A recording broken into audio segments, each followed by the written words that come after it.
Okay friends, ಈ ಒಂದು ವಿಡಿಯೋದಲ್ಲಿ ಆಪರೇಟಿಂಗ್ ಸಿಸ್ಟಮ್ ನ ಬೇರೆ ಬೇರೆ ಟೈಪ್ಸ್ ಗಳ ಬಗ್ಗೆ ಇನ್ಫಾರ್ಮೇಶನ್ ನಾನು ನಿಮ್ ಜೊತೆ ಶೇರ್ ಮಾಡ್ತೀನಿ. ತುಂಬಾ ಜನ ಆಪರೇಟಿಂಗ್ ಸಿಸ್ಟಮ್ ಒಂದೇ, ಸೊ ಇದರಲ್ಲಿ ಯಾವುದೇ ರೀತಿಯ ಟೈಪ್ಸ್ ಬರೋದಿಲ್ಲ ಅಂತ ಅನ್ಕೊಂಡಿರ್ತೀರಾ. ಬಟ್ ಬೇರೆ ಬೇರೆ ಡಿವೈಸಸ್ ಗಳಿಗೆ ಯೂಸ್ಫುಲ್ ಆಗೋದಕ್ಕೆ ಮತ್ತೆ ಬೇರೆ ಬೇರೆ ಕೆಲಸಗಳಿಗೆ ಯೂಸ್ ಆಗೋದಕ್ಕೆ ಬೇರೆ ಬೇರೆ ರೀತಿಯಾದಂತಹ ಟೈಪ್ಸ್ ನಲ್ಲಿ ಆಪರೇಟಿಂಗ್ ಸಿಸ್ಟಮ್ ಗಳು ಇವೆ. ಆಪರೇಟಿಂಗ್ ಸಿಸ್ಟಮ್ ಗಳಲ್ಲಿ ಯಾವ್ದೆಲ್ಲ ಟೈಪ್ಸ್ ಇದೆ ಮತ್ತೆ ಇದು ಎಲ್ಲಿ ಯೂಸ್ ಆಗುತ್ತೆ ಇದ್ರ ಬಗ್ಗೆ ಕಂಪ್ಲೀಟ್ ಇನ್ಫಾರ್ಮೇಶನ್ ನೋಡುವ. ಜೈ ಶ್ರೀರಾಮ್ ಗೈಸ್, ನಾನು ನಿಮ್ಮ ತೇಜಸ್ ಫ್ರಮ್ ಡಿಜಿಟಲ್ ಡೆಕ್ಸ್. ನೀವೇನಾದ್ರೂ ಮುಂದೆ ಯೂಟ್ಯೂಬ್ ಚಾನಲ್ ಹೊಸಬರಾಗಿದ್ರೆ ಅಥವಾ ಇನ್ನು ಸಬ್ಸ್ಕ್ರೈಬ್ ಆಗಿಲ್ಲ ಅಂತ ಹೇಳಿದ್ರೆ ಇವಾಗ ಸಬ್ಸ್ಕ್ರೈಬ್ ಮಾಡ್ಕೊಂಡು ನೋಟಿಫಿಕೇಶನ್ ಬೆಲ್ ಆನ್ ಮಾಡ್ಕೊಳ್ಳಿ. ಸೊ ಇದೇ ರೀತಿಯ ಹೆಚ್ಚಿನ ವಿಡಿಯೋಗಳು ನಿಮಗೆ ಸಿಗ್ತಾ ಇರುತ್ತೆ. ಮೊದಲಿಗೆ ಆಪರೇಟಿಂಗ್ ಸಿಸ್ಟಮ್ ಅಂದ್ರೆ ಏನು ಅನ್ನೋದ್ರ ಬಗ್ಗೆ ನಾನು ನಿಮಗೆ ಸಣ್ಣದಾಗಿ ತಿಳಿಸ್ಕೊಡ್ತೀನಿ. ಆಪರೇಟಿಂಗ್ ಸಿಸ್ಟಮ್ ಅಂತ ಹೇಳಿದ್ರೆ ನಿಮ್ಮ ಮತ್ತೆ ನಿಮ್ಮ ಒಂದು ಡಿವೈಸ್ ನ ಮಧ್ಯೆ ಬರುವಂತಹ ಒಂದು ಮಿಡಲ್ ಮ್ಯಾನ್ ರೀತಿ. ಯಾವ ರೀತಿಗೆ ನೀವು ಒಂದು ಸೈಟ್ ನ ತಗೊಳಕ್ ಹೋದಾಗ ಆ ಒಂದು ಸೈಟ್ ನ ಓನರ್ ಮತ್ತೆ ನಿಮ್ಮ ಮಧ್ಯೆ ಒಬ್ಬ ಬ್ರೋಕರ್ ಬರ್ತಾನೋ, ಸೊ ಅದೇ ರೀತಿ ಆಪರೇಟಿಂಗ್ ಸಿಸ್ಟಮ್ ಕೆಲಸ ಮಾಡುತ್ತೆ.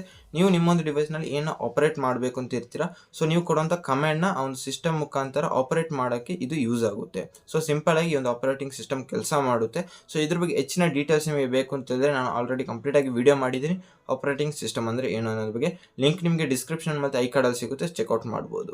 ಇನ್ನು ಮೊದಲನೇದಾಗಿ ಸಿಂಗಲ್ ಟಾಸ್ಕಿಂಗ್ ಮತ್ತೆ ಮಲ್ಟಿ ಟಾಸ್ಕಿಂಗ್ ಆಪರೇಟಿಂಗ್ ಸಿಸ್ಟಮ್ಗಳು. ಈ ಒಂದು ಸಿಂಗಲ್ ಟಾಸ್ಕಿಂಗ್ ಆಪರೇಟಿಂಗ್ ಸಿಸ್ಟಮ್ಗಳು ಏನಿದೆ, ಸೊ ಇದು ಸ್ವಲ್ಪ ಹಳೆಯ ಸಿಸ್ಟಮ್ಗಳು. ಅಂದ್ರೆ ಈ ಒಂದು ಸಿಸ್ಟಮ್ ನಲ್ಲಿ ಈ ಒಂದು MS-DOS ಅನ್ನುವಂತ ಒಂದು ಟೆಕ್ನಾಲಜಿನ ಯೂಸ್ ಮಾಡಲಾಗ್ತಿತ್ತು. ಅದರಿಂದ ನೀವು ಒಂದು ಟೈಮಿಗೆ ಒಂದೇ ಕೆಲಸನ ಮಾಡಬಹುದಾಗಿತ್ತು. ಅಂದ್ರೆ ಯಾವ್ದಾದ್ರೆ ಒಂದೇ ಕೆಲಸ ಮಾಡಬೇಕು, ಒಂದೇ ಗೇಮಿಂಗ್ ಆಡಬೇಕು, ಇಲ್ಲ ಬ್ರೌಸಿಂಗ್ ಮಾಡಬೇಕು, ಇಲ್ಲ ಅಂತ ಹೇಳಿದ್ರೆ ಕೂತ್ಕೊಂಡು ಮ್ಯೂಸಿಕ್ ಮಾತ್ರ ಕೇಳಬೇಕು. ಸೊ ಈ ರೀತಿ ಒಂದೇ ಕೆಲಸನ ಮಾಡಕ್ ಆಗ್ತಾ ಇತ್ತು. ಅದೇ ನಾವಿವಾಗ ಪ್ರೆಸೆಂಟ್ ಆಗಿ ಯೂಸ್ ಮಾಡುತ್ತಿರುವಂತ ಎಲ್ಲ ಡಿವೈಸಸ್ ಗಳಲ್ಲೂ ಕೂಡ ಮಲ್ಟಿ ಟಾಸ್ಕಿಂಗ್ ಆಪರೇಟಿಂಗ್ ಸಿಸ್ಟಮ್ ಇದೆ. ಸೊ ಇದರ ಬೆನಿಫಿಟ್ ಏನು ಅಂತ ಹೇಳಿದ್ರೆ ನೀವು ಒಂದೇ ಟೈಮಿಗೆ ಎರಡೆರಡು ಕೆಲಸಗಳನ್ನ ಮಾಡಬಹುದು. ಅಂತ ಹೇಳಿದ್ರೆ ಎರಡು ಅಥವಾ ಎರಡಕ್ಕಿಂತ ಹೆಚ್ಚು ಕೆಲಸಗಳನ್ನ ಮಾಡಬಹುದು.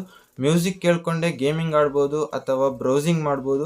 ಸೊ ಈ ರೀತಿ ಉಲ್ಟು ಮಲ್ಟಿ ಟಾಸ್ಕ್ ಗಳನ್ನ ಮಾಡಬಹುದು. ಇದಕ್ಕೆ ಈ ಒಂದು ಮಲ್ಟಿ ಟಾಸ್ಕಿಂಗ್ ಆಪರೇಟಿಂಗ್ ಸಿಸ್ಟಮ್ ಗಳು ಯೂಸ್ ಆಗುತ್ತೆ. ನಾವು ಪ್ರೆಸೆಂಟ್ ಆಗಿ ಯೂಸ್ ಮಾಡ್ತಿದ್ದ ಮಲ್ಟಿ ಟಾಸ್ಕಿಂಗ್ ಆಪರೇಟಿಂಗ್ ಸಿಸ್ಟಮ್ ಗಳಿದೆ. ಸೊ ಅದ್ರಲ್ಲಿ ನಾವು ನೋಡಿರ್ಬಹುದು ಈ ಒಂದು ವಿಂಡೋಸ್ ಗಳು ಬರುತ್ತೆ, ಹಾಗೇನೆ ಲಿನಕ್ಸ್ ಅನ್ನೋದು ಬರುತ್ತೆ, ಹಾಗೇನೆ ಮ್ಯಾಕ್ ವಾಯ್ಸ್. ಸೊ ಇದೆಲ್ಲವೂ ಕೂಡ ಮಲ್ಟಿ ಟಾಸ್ಕಿಂಗ್ ಆಪರೇಟಿಂಗ್ ಸಿಸ್ಟಮ್ ನೇ ಬೇಸ್ ಆಗಿದೆ. ಎರಡನೇ ಟೈಪ್ ಬಂದ್ಬಿಟ್ಟು ಬ್ಯಾಚ್ ಆಪರೇಟಿಂಗ್ ಸಿಸ್ಟಮ್ಗಳು. ಸೊ ಈ ಒಂದು ಆಪರೇಟಿಂಗ್ ಸಿಸ್ಟಮ್ ಗಳು ಏನಿದೆ, ಸೊ ಇದು ಒಬ್ಬ ಯೂಸರ್ಗೆ ಬೇಕಾಗಿರೋ ರೀತಿ ಒಂದು ರಿಯಾಕ್ಟ್ ನ ಮಾಡ್ತಾ ಇರಲಿಲ್ಲ. ಸೊ ಒಂದು ಸ್ಪೆಸಿಫಿಕ್ ಆಗಿರುವಂತ ವೇ ನಲ್ಲಿ ಅದು ರಿಯಾಕ್ಟ್ ಮಾಡ್ತಾ ಇತ್ತು. ಸೊ ಅದನ್ನ ಯಾವ ರೀತಿಯಾಗಿ ಪ್ರೋಗ್ರಾಮ್ ಮಾಡಿದಾರೋ ಅದೇ ರೀತಿ. ಮತ್ತೆ ಈ ಒಂದು ಆಪರೇಟಿಂಗ್ ಸಿಸ್ಟಮ್ಗಳು ತುಂಬಾ ಹಳೆ ಕಾಲದಲ್ಲಿ ಅಂದ್ರೆ 1960 ಸೊ 1970 ಈ ಒಂದು ಕಾಲದಲ್ಲಿ ಅತಿ ಹೆಚ್ಚಾಗಿ ಯೂಸ್ ಮಾಡಲಾಗ್ತಾ ಇತ್ತು. ನೀವು ನೋಡಿರ್ತೀರಾ, ಮೊದಲಿನಲ್ಲಿ ಕಂಪ್ಯೂಟರ್ಗಳ ಸ್ಕ್ರೀನ್ ಏನಿದೆ ತುಂಬಾ ದೊಡ್ಡದಾಗಿತ್ತು. ಒಂದು ರೂಮ್ ನ ಗೋಡೆ ರೀತಿ ಎಲ್ಲ ಇರ್ತಿತ್ತು ಅದರ ಒಂದು ಸ್ಕ್ರೀನ್ಗಳು ಕಂಪ್ಯೂಟರ್ದು.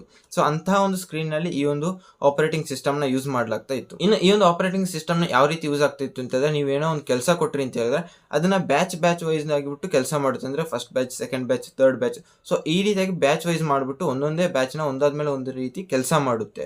ಸೊ ಆ ರೀತಿಯಾಗಿ ಇದು ವರ್ಕ್ ಆಗ್ತಾ ಇತ್ತು. ಅದೇ ಈ ಒಂದು ಆಪರೇಟಿಂಗ್ ಸಿಸ್ಟಮ್ ನ ನಾವು ಇವಾಗ ಹುಡುಕ್ತಿವಿ ಅಂತ ಹೇಳಿದ್ರೆ ತುಂಬಾ ರೇರ್, ನಮಗೆ ಅಷ್ಟು ಸಿಗೋದಿಲ್ಲ. ತುಂಬಾ ರೇರ್ ಕೇಸ್ಗಳಲ್ಲಿ ಇದು ಸಿಕ್ಕಿದ್ರೆ ಸಿಕ್ತು ಅಷ್ಟೇ. ಇನ್ನು ಮೂರನೇ ಟೈಪ್ ಅಂತ ಹೇಳಿದ್ರೆ ಟೈಮ್ ಶೇರಿಂಗ್ ಅಥವಾ ಮಲ್ಟಿ ಯೂಸರ್ ಆಪರೇಟಿಂಗ್ ಸಿಸ್ಟಮ್. ಈ ಒಂದು ಆಪರೇಟಿಂಗ್ ಸಿಸ್ಟಮ್ ಯಾಕೆ ಯೂಸ್ ಆಗುತ್ತೆ ಅಂತ ಹೇಳಿದ್ರೆ ಒಂದೇ ಸರ್ವರ್ ನ ತುಂಬಾ ಜನ ಯೂಸರ್ಸ್ ಗಳು ಒಂದೇ ಟೈಮ್ ನಲ್ಲಿ ಆಕ್ಸೆಸ್ ತಗೋಬಹುದು. ಸೊ ಅದಕ್ಕೆ ಇದು ಯೂಸ್ ಆಗುತ್ತೆ. ಈಗ ಯಾವುದೋ ಒಂದು ನಾವು ಕಂಪನಿನ ತಗೊಳ್ಳುವ, ಸೊ ಈಗ ರಿಲಯನ್ಸ್ ಆಗಿರ್ಬೋದು, ಟಾಟಾ ಇದೆ, ಇನ್ಫೋಸಿಸ್ ಇದೆ, ಮತ್ತೆ ಎಕ್ಸೆಟ್ರಾ ಕಂಪನಿಗಳೆಲ್ಲ ಇದೆ. ಅದ್ರಲ್ಲಿ ತುಂಬಾ ಜನ ಕೆಲಸ ಮಾಡ್ತಾರೆ. ಆದ್ರೆ ಎಲ್ಲರೂ ಕೂಡ ಒಂದೇ ಸರ್ವರ್ ಕೆಳಗಡೆ ಕೆಲಸ ಮಾಡ್ತಾರೆ ಒಂದೇ ಟೈಮ್ ನಲ್ಲಿ. ಈಗ 9 to 5 ಕೆಲಸ ಮಾಡಬೇಕು ಅಂತ ಹೇಳಿದ್ರೆ ಎಲ್ಲರೂ ಕೂಡ 9 o'clock ಹೋಗ್ಬಿಟ್ಟು ಅದೇ ಸರ್ವರ್ ನಲ್ಲಿ ಲಾಗಿನ್ ಆಗ್ತಾರೆ. ಅಂದ್ರೆ ಒಂದೇ ಸರ್ವರ್ ನ ತುಂಬಾ ಜನ ಲಾಗಿನ್ ಮಾಡಿ ಯೂಸ್ ಮಾಡಬಹುದು. ಸೊ ಅದಕ್ಕೆ ಯೂಸ್ ಆಗುವಂತದ್ದು ಈ ಒಂದು ಟೈಮ್ ಶೇರಿಂಗ್ ಅಥವಾ ಮಲ್ಟಿ ಯೂಸರ್ ಆಪರೇಟಿಂಗ್ ಸಿಸ್ಟಮ್. ನೀವು ಆಪರೇಟಿಂಗ್ ಸಿಸ್ಟಮ್ಗಳಲ್ಲಿ ಒಂದು ಲಿನೆಕ್ಸ್ ಮತ್ತೆ ಯುನೆಕ್ಸ್ ಅನ್ನುವಂತಹ ಆಪರೇಟಿಂಗ್ ಸಿಸ್ಟಮ್ಗಳ ಬಗ್ಗೆ ಕೇಳಿರ್ತೀರಾ. ಸೊ ಈ ಎರಡು ಆಪರೇಟಿಂಗ್ ಸಿಸ್ಟಮ್ಗಳು ಈ ಒಂದು ಟೈಮ್ ಶೇರಿಂಗ್ ಆಪರೇಟಿಂಗ್ ಸಿಸ್ಟಮ್ಗೆ ಬೆಸ್ಟ್ ಎಕ್ಸಾಂಪಲ್ಸ್. ಇನ್ನು ನಾಲ್ಕನೇ ಟೈಪ್ ಬಂದ್ಬಿಟ್ಟು ಡಿಸ್ಟ್ರಿಬ್ಯೂಟೆಡ್ ಆಪರೇಟಿಂಗ್ ಸಿಸ್ಟಮ್ಗಳು. ಸೊ ಈ ಒಂದು ಆಪರೇಟಿಂಗ್ ಸಿಸ್ಟಮ್ಗಳು ಯಾವ ರೀತಿ ಕೆಲಸ ಮಾಡುತ್ತೆ ಅಂದ್ರೆ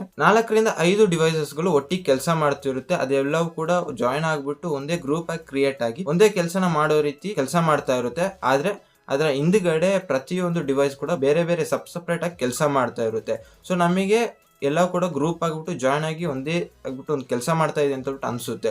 ಸೊ ಇದಕ್ಕೆ ಯೂಸ್ ಆಗುವಂಥದ್ದು ಡಿಸ್ಟ್ರಿಬ್ಯೂಟೆಡ್ ಆಪರೇಟಿಂಗ್ ಸಿಸ್ಟಮ್. ಇದಕ್ಕೆ ಒಳ್ಳೆ ಉದಾಹರಣೆ ಬೇಕು ಅಂತ ಹೇಳಿದ್ರೆ ನೀವು ಕ್ಲೌಡ್ ಕಂಪ್ಯೂಟಿಂಗ್ ಬಗ್ಗೆ ಕೇಳಿರ್ತೀರಾ, ಮತ್ತೆ ನೀವು ಗೂಗಲ್ ಸರ್ವಿಸ್ ಗಳನ್ನ ಯೂಸ್ ಮಾಡಿದೀರಾ ಅಂತ ಹೇಳಿದ್ರೆ ಸೊ ಅದು ನಿಮಗೆ ಚೆನ್ನಾಗಿ ಗೊತ್ತಿರುತ್ತೆ ಈ ಒಂದು ಡಿಸ್ಟ್ರಿಬ್ಯೂಟೆಡ್ ಆಪರೇಟಿಂಗ್ ಸಿಸ್ಟಮ್ ಯಾವ ರೀತಿ ಕೆಲಸ ಮಾಡುತ್ತೆ ಅನ್ನೋದು.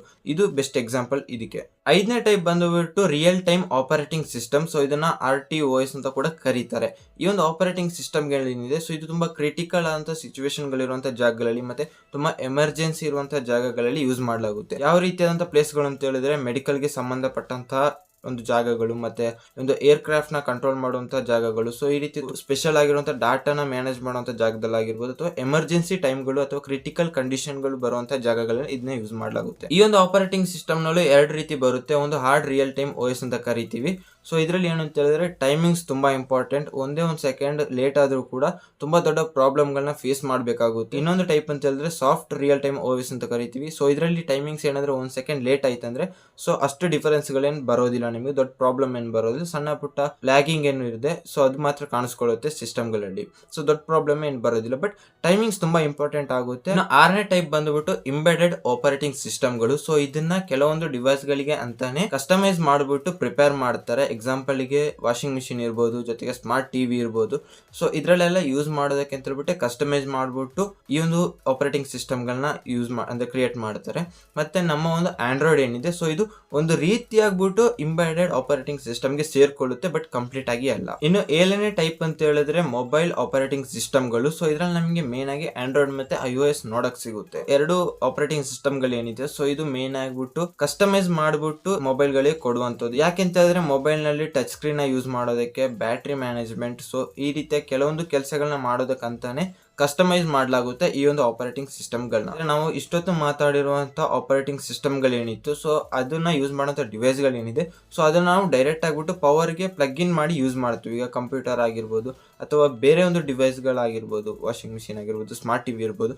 ಸೊ ಇದೆಲ್ಲವೂ ಕೂಡ ನಾವು ಡೈರೆಕ್ಟ್ ಆಗ್ಬಿಟ್ಟು ಪ್ಲಗ್ ಇನ್ ಮಾಡಿಬಿಟ್ಟು ಪವರ್ ಇಂದ ಯೂಸ್ ಮಾಡ್ತೀವಿ. ಆದ್ರೆ ಸ್ಮಾರ್ಟ್ ಫೋನ್ ಮತ್ತೆ ಲ್ಯಾಪ್ಟಾಪ್ಸ್ ಗಳೇನಿದೆ ಸೊ ಇದನ್ನ ನಾವು ಅತಿ ಹೆಚ್ಚಾಗ್ಬಿಟ್ಟು ಚಾರ್ಜ್ ಮಾಡಿ ಯೂಸ್ ಮಾಡ್ತೀವಿ. ಈ ಒಂದು ಕಾರಣದಿಂದಲೇ ಈ ಒಂದು ಆಪರೇಟಿಂಗ್ ಸಿಸ್ಟಮ್ ಗಳನ್ನ ಕಸ್ಟಮೈಸ್ ಮಾಡಲಾಗುತ್ತೆ. ಸೊ ಇದಿಷ್ಟು ಇನ್ಫಾರ್ಮೇಶನ್ ಆಪರೇಟಿಂಗ್ ಸಿಸ್ಟಮ್ ನ ಬೇರೆ ಬೇರೆ ಟೈಪ್ಸ್ ಮತ್ತು ಸೊ ಅದನ್ನ ಎಲ್ಲಿ ಹೇಗೆ ಯೂಸ್ ಮಾಡಲಾಗುತ್ತೆ ಅನ್ನೋದ್ರ ಬಗ್ಗೆ. ಈ ವಿಡಿಯೋ ಇಷ್ಟ ಆಗಿದ್ರೆ ತಪ್ಪದೆ ಲೈಕ್ ಮಾಡಿ, ಜೊತೆಗೆ ನಿಮ್ಮ ಫ್ರೆಂಡ್ಸ್ ಅಂಡ್ ಫ್ಯಾಮಿಲಿ ಮೆಂಬರ್ಸ್ ಜೊತೆ ಶೇರ್ ಮಾಡಿ, ಇನ್ಫಾರ್ಮೇಶನ್ ಅವರಿಗೆ ಕೂಡ ತಲುಪಿಸಿ.